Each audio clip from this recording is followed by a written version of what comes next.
Ini enak memantau sama Eko nih. Siang kamu belum baru kita. Dimakan bagaimana? Mau ayo makan.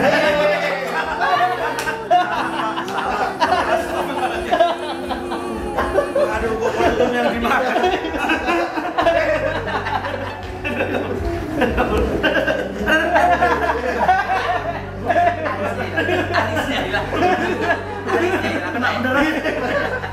Selamat Hari Santri, selamat Hari Santri, selamat Hari Santri.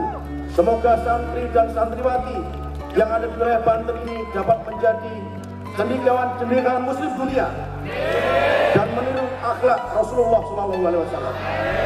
Santai kemana nggak apa-apa ya.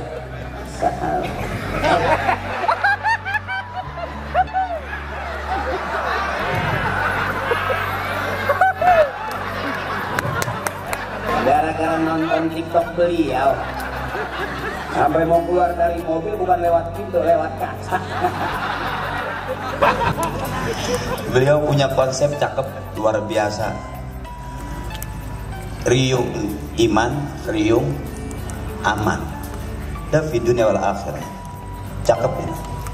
Ta'muruna bil ma'ruf wa tanhauna 'anil. Dengan ngeriung begini cakep ini. Masya Allah, segini banyaknya yang ada pondok pesantren di polsek-polsek itu hadir, seluruh jajaran hadir, cakep. Beliau ini luar biasa. Enak jadi orang baik. Banyak yang suka. Komandan di mana-mana. Bahkan beliau bukan hanya polisi luar biasa. Viral saya lihat TikToknya sampai saya ketawa mulu sama beliau tuh.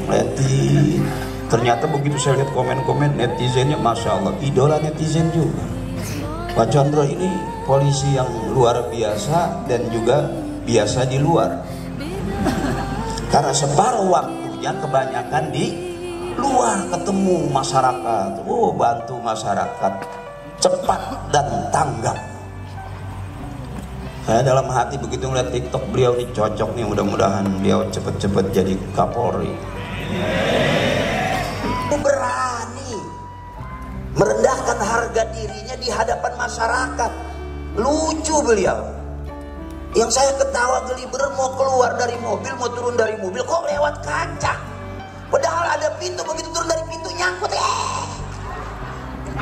Artinya beliau juga mengajarkan kita berhadapan dengan sebuah persoalan dan pekerjaan, terutama kepada masyarakat, nggak usah terlalu serius. Di mondok yang lagi jadi santri, mudah-mudahan jadi ulama-ulama besar.